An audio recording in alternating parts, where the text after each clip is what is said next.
Vamos para a boa parte. Romanos capítulo 12. Esse texto que é tão conhecido da gente e que hoje a gente vai ler na nova versão transformadora, a NVT. Romanos 12. E nós vamos ler todo o capítulo, tá, gente? Romanos 12. Eu vou usar a NVT, a minha versão. Intencionalmente eu estou usando essa versão. Se você não tem essa versão e não for possível projetar, eu quero que você fique ligada. A partir do verso 1, o texto que o apóstolo Paulo escreve à igreja em Roma, diz: portanto, irmãos, suplico-lhes que entreguem seu corpo a Deus por causa de tudo que Ele fez por vocês. Que seja um sacrifício vivo e santo, do tipo que Deus considera agradável. Essa é a verdadeira forma de adorá-lo. Não imitem o comportamento e os costumes deste mundo, mas deixem que Deus os transforme, por meio de uma mudança em seu modo de pensar, a fim de que experimentem a boa, agradável e perfeita vontade de Deus para vocês.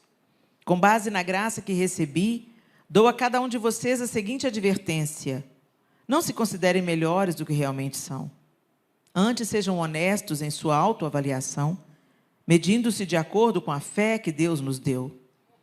Da mesma forma que nosso corpo tem vários membros e cada membro uma função específica, assim é também com o corpo de Cristo. Somos membros diferentes do mesmo corpo e todos pertencemos uns aos outros.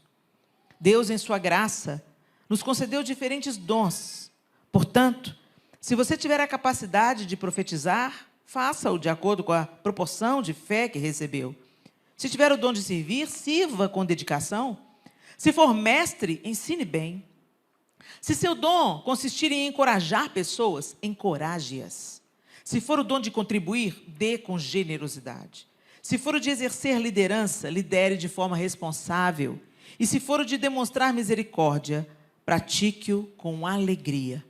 Amem as pessoas sem fingimento. Odeiem tudo que é mal. Apeguem-se firmemente ao que é bom.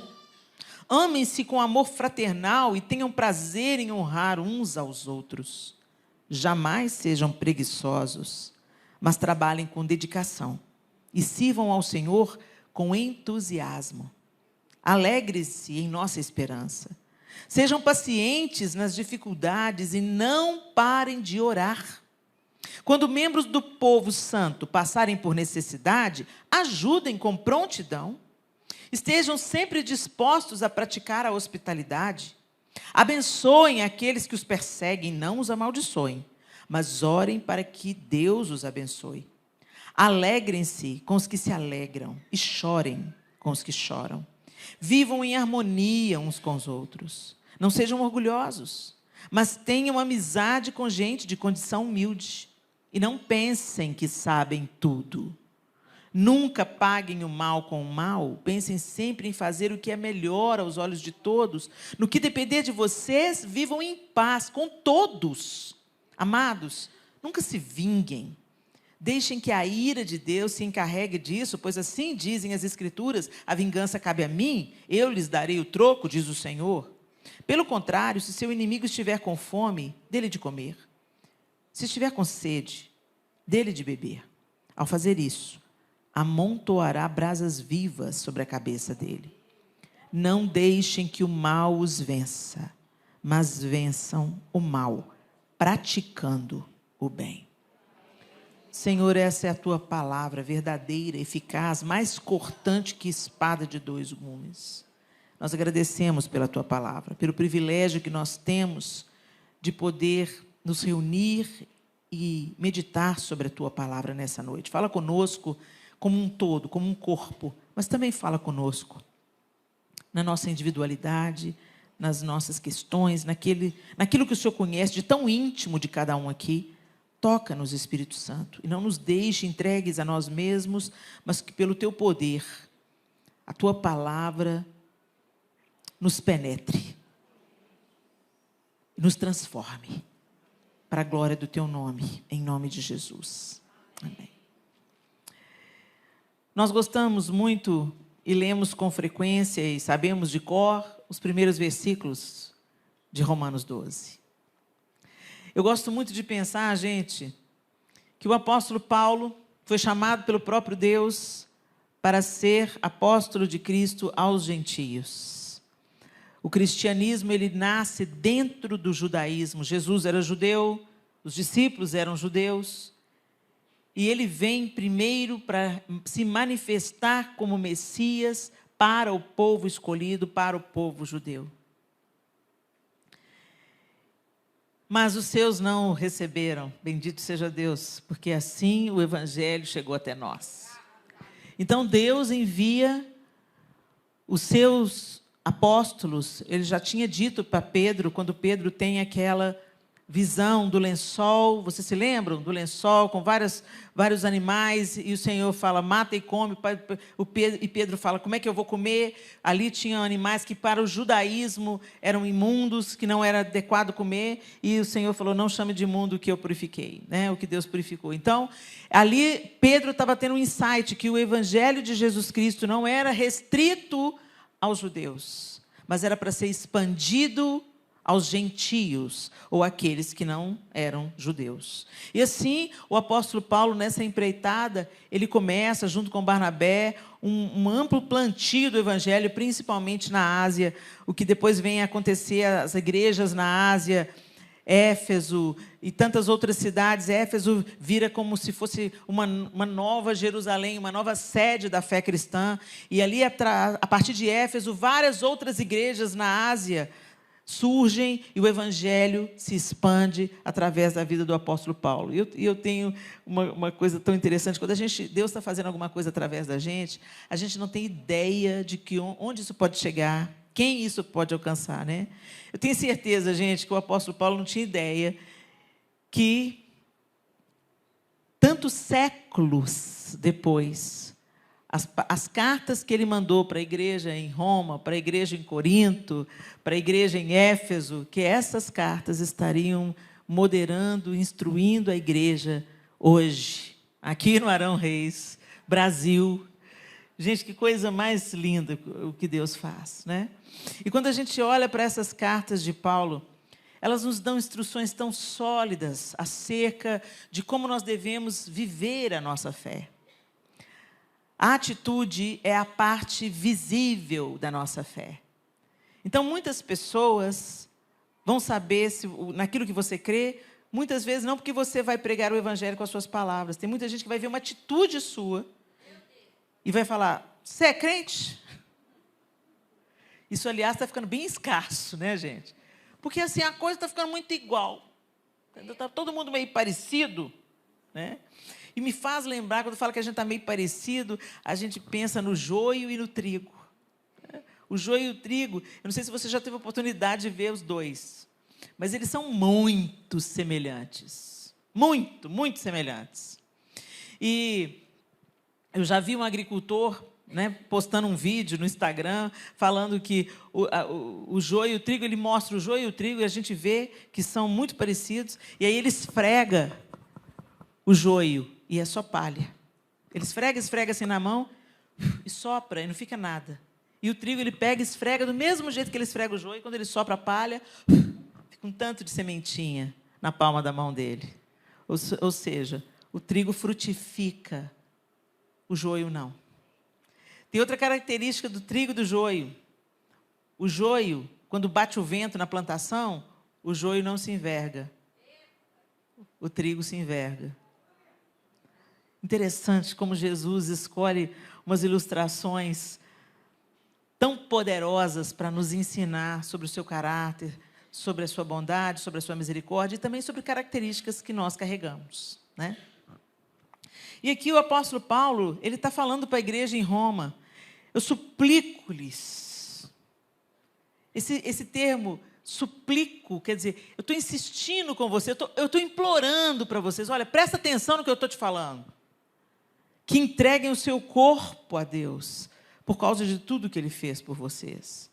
E, imediatamente, como nós vivemos num país muito erotizado, e cujos muitos problemas vêm disso, dos pecados relacionados à sexualidade. A gente pensa que entregar o nosso corpo a Deus é só uma questão sexual. Eu vou me guardar da impureza sexual. É isso também, gente. Mas a língua está no corpo. O cérebro está no corpo. As mãos, os pés estão no corpo. Então, não necessariamente, ou nem tudo que se relaciona ao corpo é só sexualidade. É sexualidade também, inclusive. Mas ele está falando, entreguem o seu corpo a Deus por causa de tudo que Ele fez por vocês. Hoje a gente está vivendo um tempo muito desafiador, porque é um tempo de relativismo moral muito grande. Então, aqueles absolutos que eu experimentava na minha infância não existem mais. A gente sofreu uma degradação moral muito rápida. E a gente tem que se lembrar também que a nossa fé, ela não é só sobre moralidade. Porque quando a gente pensa na fé da gente só como uma estrutura moral, ela está assim, muito ligada à religiosidade. Ou seja, eu cuido do verniz, daquilo que parece santo. Mas, na verdade, o meu coração não é transformado. E na primeira crise que tiver, o que está dentro derrama. O que está dentro vem para fora. Então, na verdade, o que o Senhor quer fazer é mudar dentro. E uma vez que Ele mudar dentro, tudo que vai ser derramado é bom. Agora, quando você se preocupa só com os preceitos morais, você mesmo faz uma obra externa que maqueia muitas vezes o seu coração não mudado. E por que eu estou falando isso, gente? Porque isso nos impede de florescer. Isso nos impede de verdadeiramente frutificar. O que faz uma árvore florar e depois frutificar é a essência dela. É a natureza dela.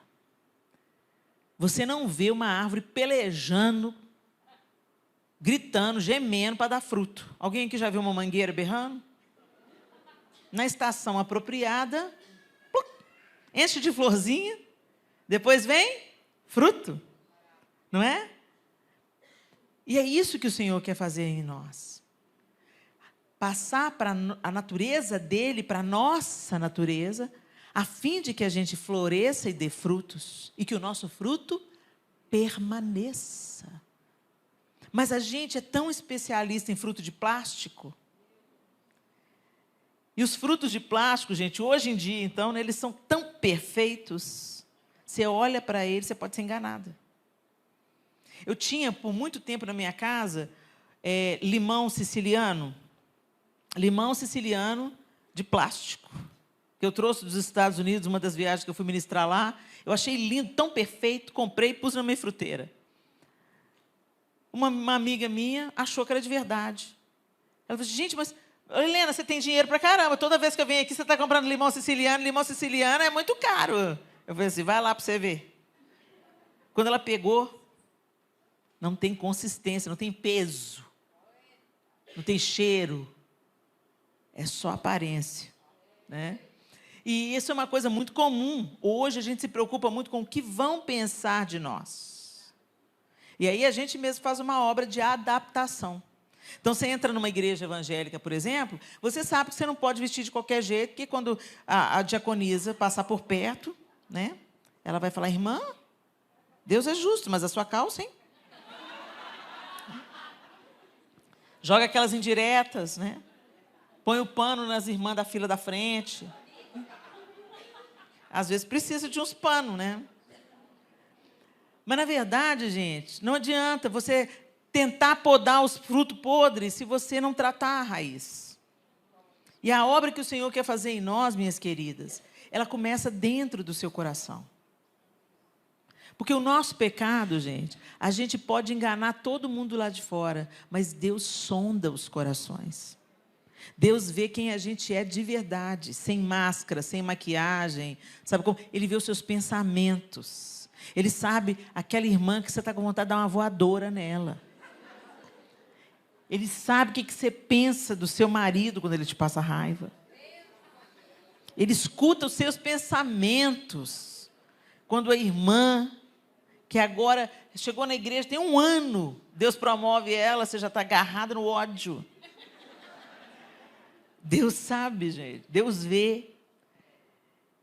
E o apóstolo Paulo, ele está falando para a igreja em Roma, e está falando para nós hoje, entreguem o seu corpo a Deus, por causa de tudo que Ele fez por vocês. Entrega. Entrega. Para de querer manipular as pessoas por uma pseudo-retidão moral. Peça para Deus mudar o seu interior. Entrega. Entrega fala de rendição. Entrega fala de sacrifício. Entrega fala de tirar a mão. Entrega fala de, Senhor, eu não consigo fazer sozinha. Entreguem seu corpo a Deus por causa de tudo que Ele fez por você. Que seja um sacrifício vivo e santo, do tipo que Deus considera agradável.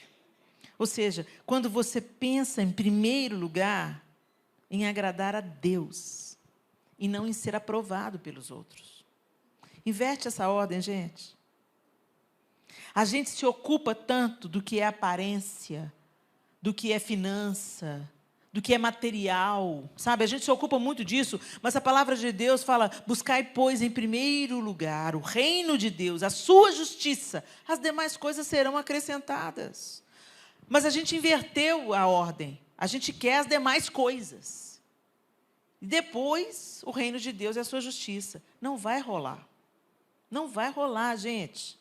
Por isso, muitas vezes, você às vezes está há anos dentro da igreja, lidando com os mesmos problemas, reincidindo nos mesmos pecados, se ressentindo da bondade de Deus na vida do outro, da manifestação da graça do Senhor na vida da outra, Deus está levantando a outra, e eu? Eu nada. Depois fala que Deus não tem filho favorito.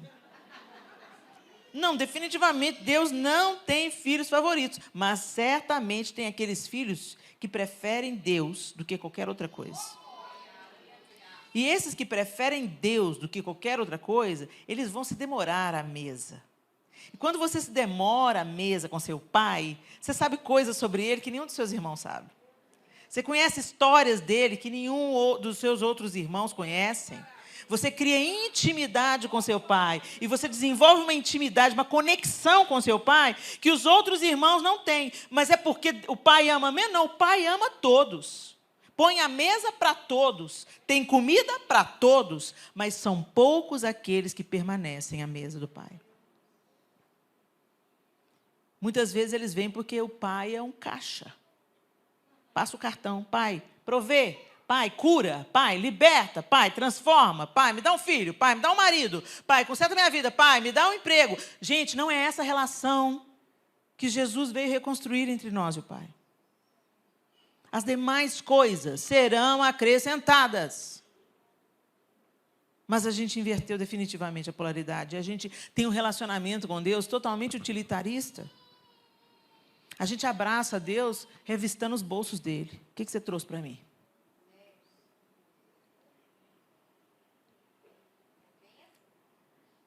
Essa é a verdadeira forma de adorá-lo. Um sacrifício vivo, santo. Não imitem o comportamento e os costumes deste mundo, mas deixem que Deus os transforme por meio de uma mudança em seu modo de pensar.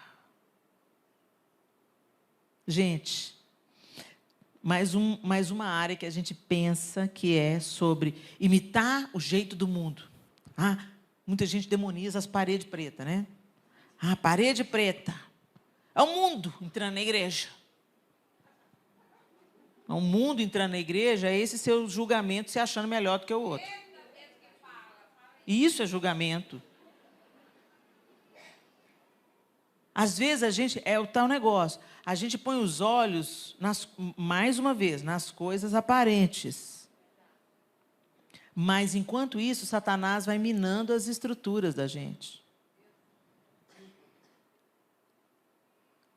O que de fato aborrece o Senhor? Será que é a parede preta? A parede preta, o que ela faz? Ela aumenta o foco. Por exemplo, na Lagoinha, a igreja é em forma de arena. Quando a igreja era clarinha, com as bandeiras, qualquer coisa desviava os nossos olhos. Se um irmão levantasse lá do outro lado, no meio do culto, todo mundo que estava do lado de cá percebia, olhava e via o irmão saindo. Qualquer coisa distraía a gente. Quando tudo está escuro, tudo está preto, e só o painel lá está aceso, o meu olhar é chamado para lá, é atraído para lá. Ah, a estratégia é boa, não é? Não sei. É para a igreja, não é? Não sei, mas o que funciona, funciona. O foco se mantém lá. Para a filmagem fica muito melhor. O problema, gente, nunca é estrutura, tinta. O problema é o coração por trás da motivação. E isso aí é Deus que julga. Porque Deus conhece e sonda os corações. E aí, a gente se ocupa de pensar que a menina que usa calça comprida no púlpito tá carnal, tá no mundo. Essa roupa é de homem, porque a Bíblia fala para a mulher não usar roupa de homem. Tem alguns irmãos que se prendem nessas estruturas. Mas não vigiam nas motivações do coração.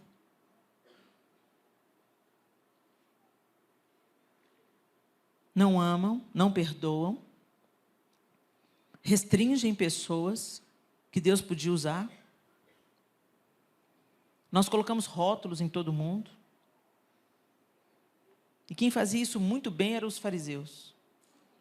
Exímios guardadores da lei, mas destituídos de qualquer tipo de compaixão. E sabe, gente, essa é a natureza humana. A gente é assim ao natural, porque nós nascemos já num estado de queda. Nós já nascemos estragados, gente. Por isso que nós precisamos de salvação. Nenhum de nós é capaz de salvar a nós mesmos. Por isso que nós precisamos de salvação. Por isso que Jesus veio. Se a gente pudesse salvar a nós mesmos, vocês acham que Jesus precisaria ter vindo, sofrido, morrido? Não.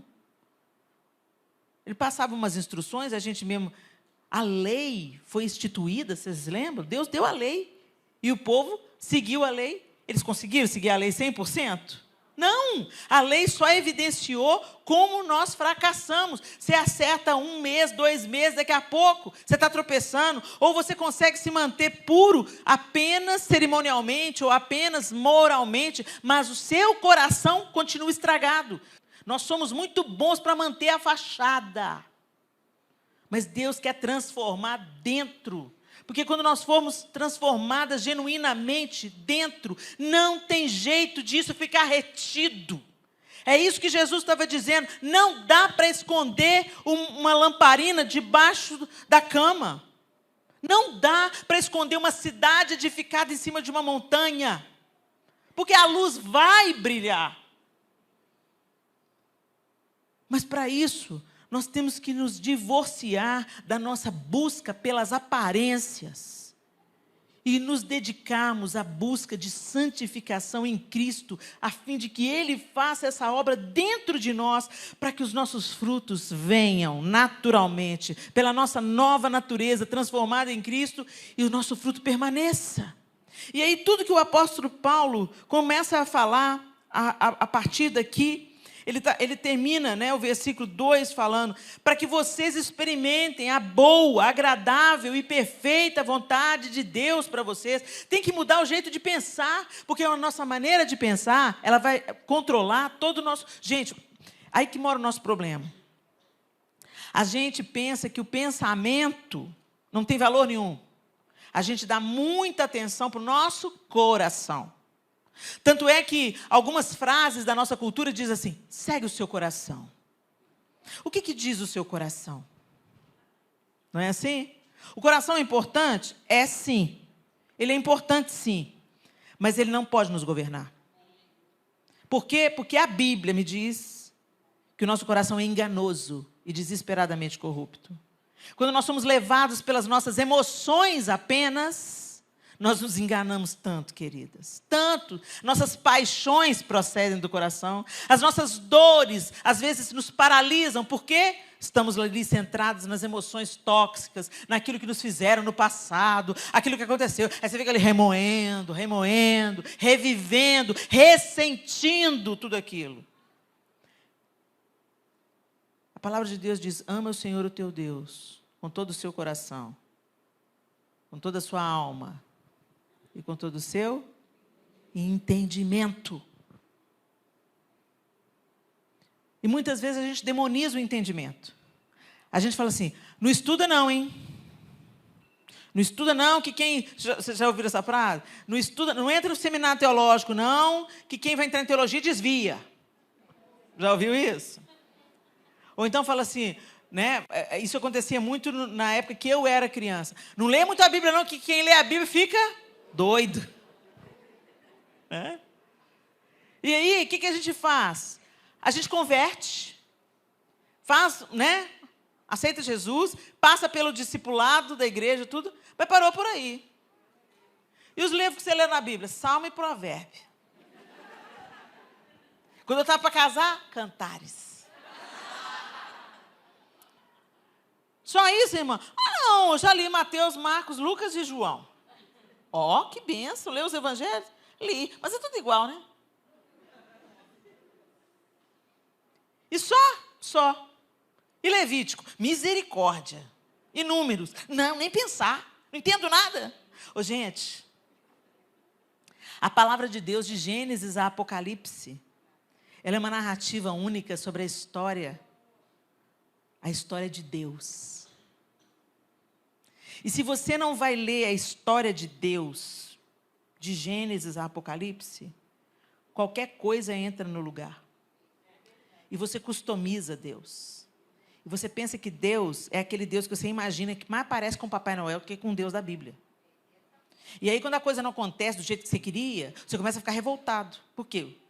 Porque Deus falhou comigo. Deus não falou com você, não. Você já leu a Bíblia? Você já viu como é que ele age? Você sabe como é que ele pensa? Você sabe quais os atributos que ele tem? Você sabe qual que é o caráter de Deus? As características dele? Você já viu ele bravo? Você já viu ele irado? Você já viu? Você conhece seu pai mesmo? Não, não conheço, não. Eu customizei ele.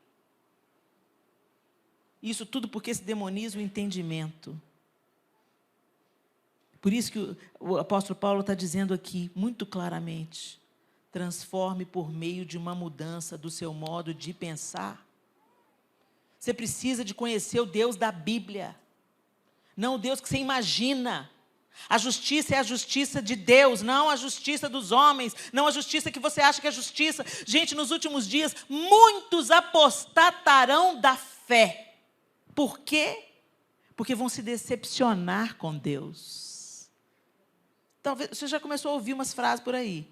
Ah, não, se Deus é esse que manda para o inferno, então eu quero para o inferno, não quero para o céu, não. Ah, não, porque o meu Deus, não tem o meu nem o seu, querido, tem o Deus da Bíblia.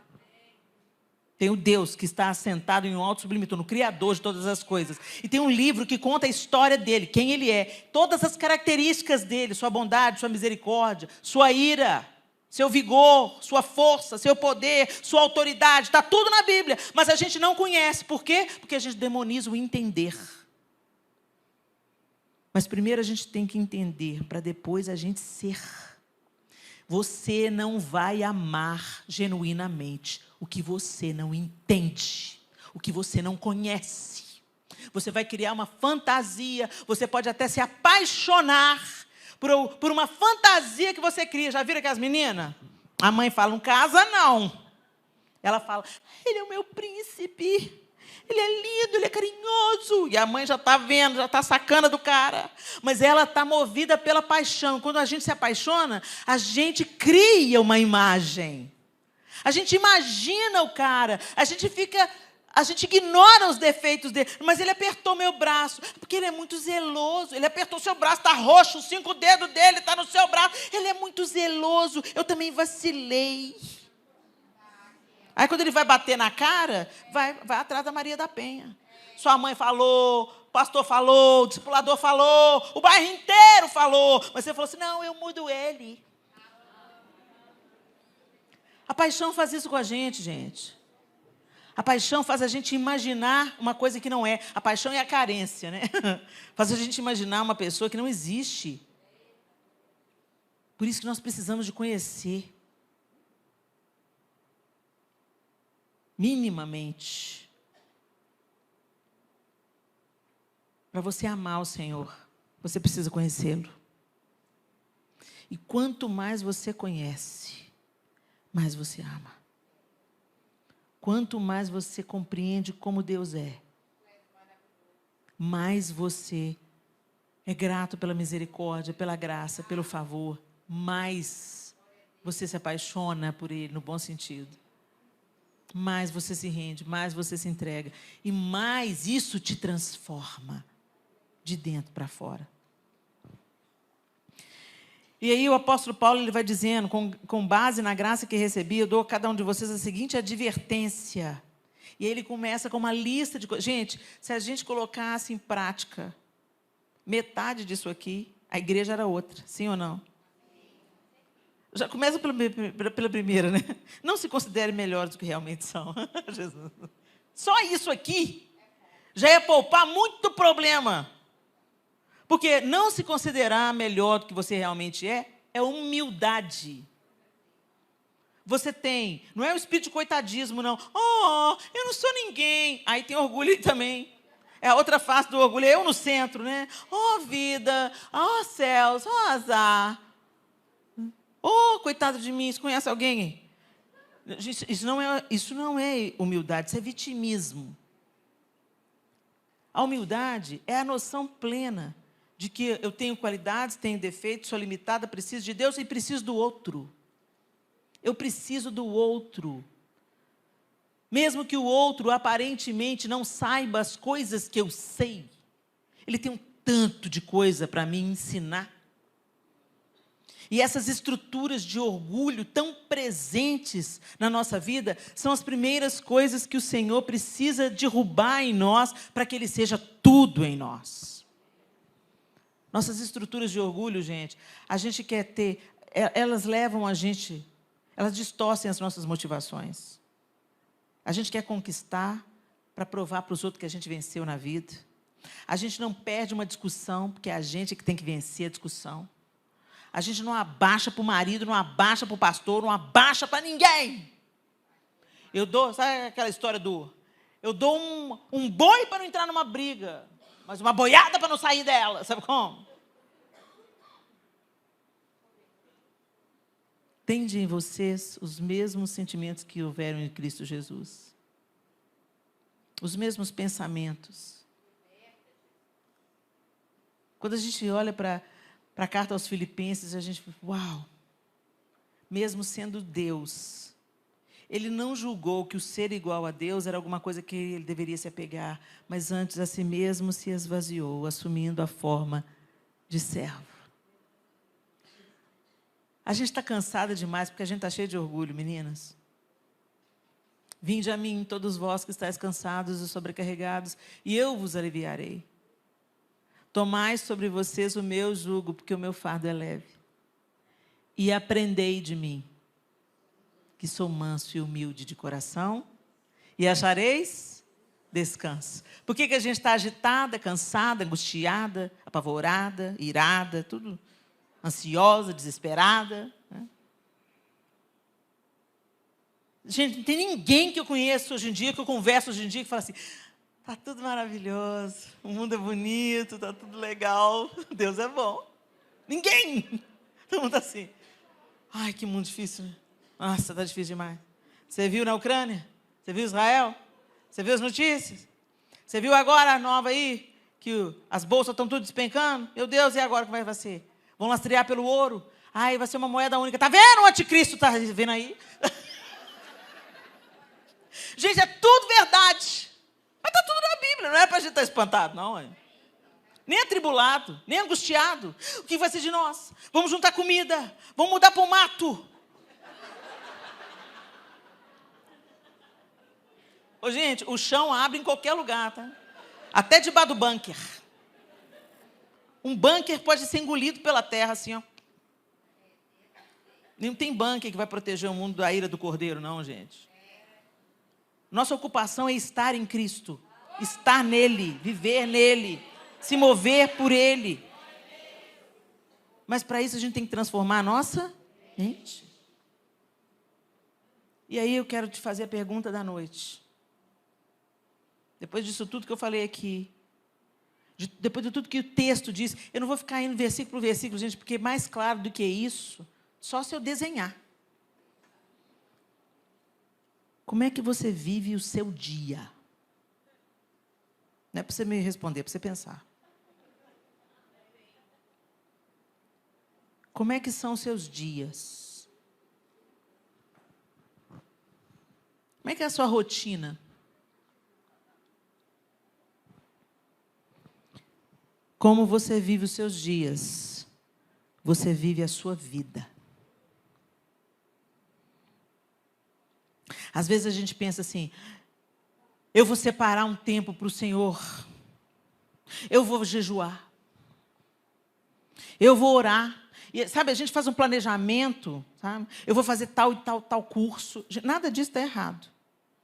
Mas o que vai determinar como você vai viver até o último dia da sua vida é como você vive o seu dia de cada vez. O que é a nossa vida? A soma dos nossos dias. Não são os dias extraordinários. Não é o dia da festa, o dia do casamento. Esse aí acontece o dia que os filhos nasceram. Um dia especial, o dia que eu casei com o João. O dia que a Clara nasceu, o dia que o Miguel nasceu, que o Arthur nasceu, a Sofia nasceu. Dias extraordinários, o dia dos nascimentos dos meus filhos. Eu tenho 56 anos. Vai fazendo a conta aí, João, quantos dias eu tenho?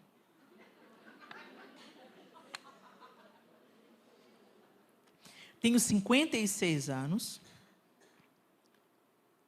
Então, eu vivi quantos dias, meu bem? Cerca de 20.500 dias. Os dias mais especiais da minha vida. O dia que Jesus entrou na minha vida, o dia que eu casei com o João, o dia que eu tive meus 4 filhos. O dia do casamento do Miguel foi um dia extraordinário, o dia do casamento do Arthur, um dia extraordinário. Ganhei mais 2 filhas. O dia do nascimento do Tito, um dia inesquecível. 9 dias. 20 mil? 9 dias extraordinários, memoráveis, intensos, majestosos, que geraram uma série de outros desdobramentos nos meus dias. Mas a maioria dos meus dias foram feitos de mamadeiras, fraldas, vassouras, arrumação, música, entretenimento, dores, tristezas, tédio, dores de cabeça.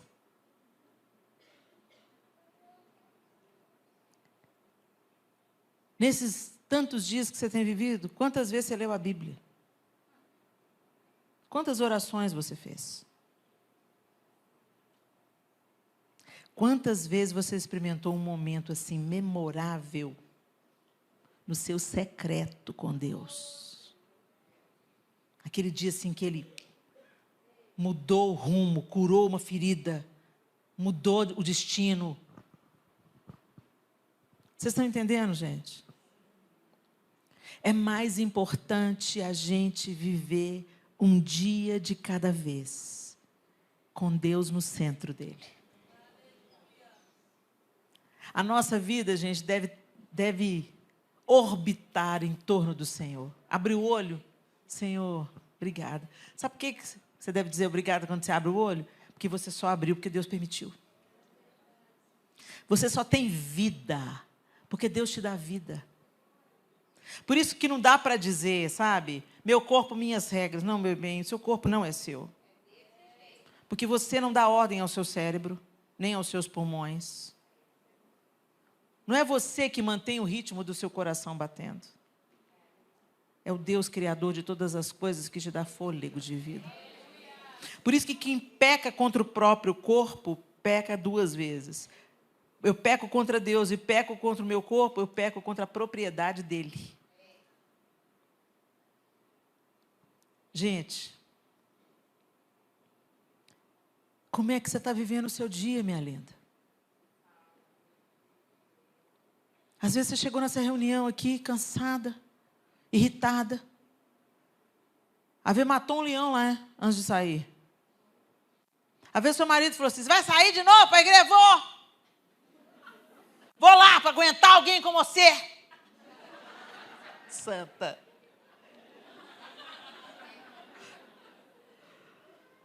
sai bater na porta, sai batendo o pé. Aí chega na igreja, põe a máscara. Paz do Senhor. Gente, o Senhor não chamou a gente para viver uma vida de aparência, minha linda. O Senhor quer mudar a nossa essência. O Senhor quer ajustar os parafusos no nosso dia a dia. O Senhor quer que você viva uma vida, não uma vida pesada, sabe? Controlando cada atitude sua, mas se rendendo e deixando Ele fazer em você. Chama o Espírito Santo, o senhor sabe, né? O senhor sabe, mas eu vou dizer, porque eu preciso dizer, porque isso é bom para mim, Espírito Santo. Olha, estou a fim de dar uma voadora no fulano. Estou a fim de fazer a oração da vingança, Senhor. Oh, Deus, salve e promove. Ultimamente a gente está orando assim, né, gente? Deixa para lá. Mas não é essa a vontade de Deus, gente. A vontade de Deus, o Senhor sabe a carne de pescoço que eu sou, Jesus. Vem cá, Jesus, chega perto. Chega junto. E me amacia. Me ensina como é que é ser mansa, Jesus. Eu não sei. Eu estou trabalhada no ódio, Jesus. Estou com um ranço. Não aguento nem ouvir notícia. Então não escuta, minha linda. Para de se adoentar. Para de julgar ácido nas sementes. Às vezes a gente cultiva um estilo de vida que é adoentador. Você passa mais tempo no seu dia nas redes sociais, vendo notícia. Gente, as notícias daqui para frente, elas não vão nos encorajar. Então se apegue ao Senhor. O texto falou para a gente: se apegue a tudo que é bom. E o Senhor é que é bom. Se apegue ao que é bom. Deixa o celular um pouco de lado, gente. Ele está adoecendo a gente. O problema não é ele. O problema é como a gente usa. O problema não é fazer teologia. O problema é o coração vaidoso. A ferramenta é boa, mas como é que a gente usa? E quantas de nós estamos cansadas e sobrecarregadas? Jornadas duplas, correria, ministério.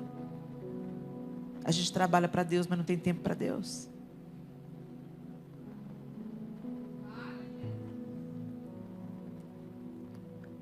A gente dá o melhor para quem a gente nem conhece.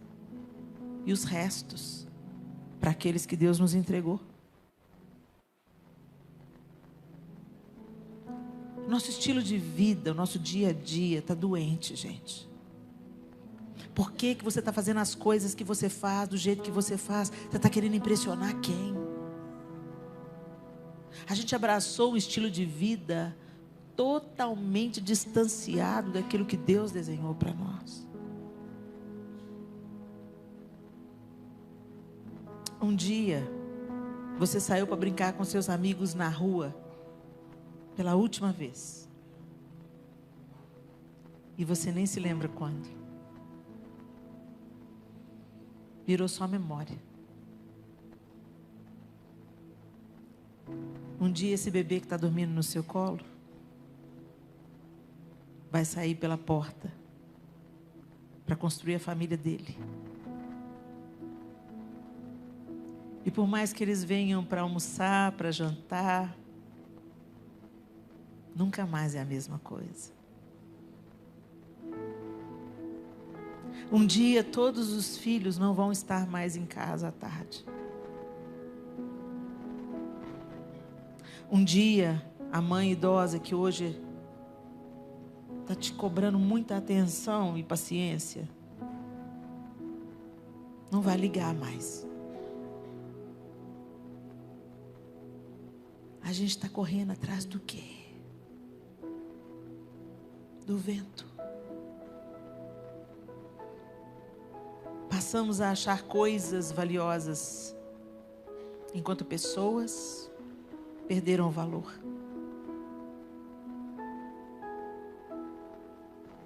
Nossos abraços são automáticos,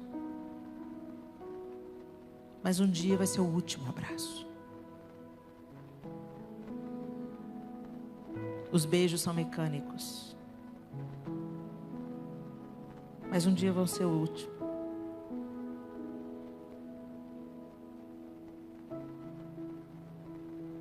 O que nós estamos deixando na vida das pessoas? Porque o que a gente deixa na vida vai para a eternidade. Coisas são só coisas. Dinheiro é só dinheiro. Todo o dinheiro do Steve Jobs não pôde curar o câncer dele. Diagnósticos difíceis chegam e mudam a vida. Por quê? Porque a gente está se deixando moldar por esse tempo. E o Senhor nos chamou para um lugar mais elevado. Deixa eu transformar a mente de vocês. Deixa eu transformar o coração. E aí eu coloco tudo no prumo. O que é realmente importante volta a ser importante. E vai para a eternidade. Depois que a gente parte, fica sentido, fica significado, fica um legado de amor. Há quantos anos o apóstolo Paulo morreu? Olha a vida dele aqui, ministrando as nossas vidas. Não inverta a ordem. Em primeiro lugar, o reino de Deus, a sua justiça. Busca o reino de Deus, viva o reino de Deus, desfrute o reino de Deus, propague o reino de Deus, ande no reino de Deus, anuncie o reino de Deus e a sua justiça. As demais coisas vêm e vão. Elas são acrescentadas, a gente pode desfrutar delas alegremente, mas elas não nos possuem. Porque nós possuímos, pertencemos a Deus. As coisas passam pela vida, cumprem um propósito. Mas pessoas passam pela vida, deixam a marca delas em nós. E nós deixamos nelas. E a nossa expectativa é que sejam marcas para a eternidade. Marcas de vida, marcas de perdão, marcas de amor, de generosidade, de empatia, de acolhimento, de cura. Sai da roda do hamster, minha linda. E experimente viver a boa, perfeita e agradável vontade de Deus para você. Mas para isso, não se conforme com esse mundo, mas deixe que Ele transforme a gente, todas nós, mudando a nossa mente, para que a gente experimente tudo que Ele tem. Feche os seus olhos, vamos orar. Ó Senhor, a Tua palavra é uma espada. Ela nos atravessa e divide o que presta do que não presta.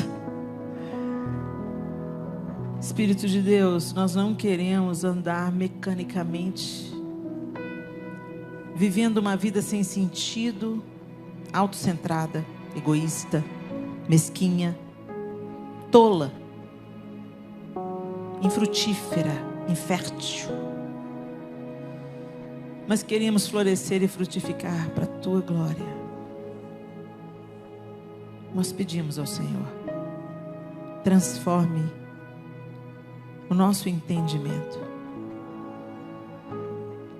para que a gente possa realmente Te amar, não com nossas emoções voláteis, Um dia a gente te ama tanto, outro dia a gente nem se lembra do Senhor. Não, Senhor. Com o coração, com a alma e com o entendimento. Que a gente te ame plenamente. E que a gente busque em primeiro lugar o teu reino, a tua justiça. Que as coisas voltem para a ordem que elas têm que ter. Primeiro o Senhor e a sua justiça, o seu reino. Depois as outras coisas. Elas virão. Naturalmente, o Senhor as trará. Nos ajuda a contar os nossos dias. Nos ensine a contar os nossos dias, para que a gente realmente alcance um coração sábio. Que a gente floresça e frutifique, para a glória do teu nome, e para realmente desfrutarmos a vida abundante que foi conquistada na cruz para nós.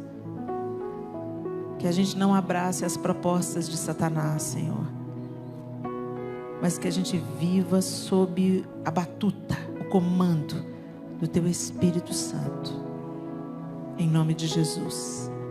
Amém e amém. Deus abençoe vocês, queridas.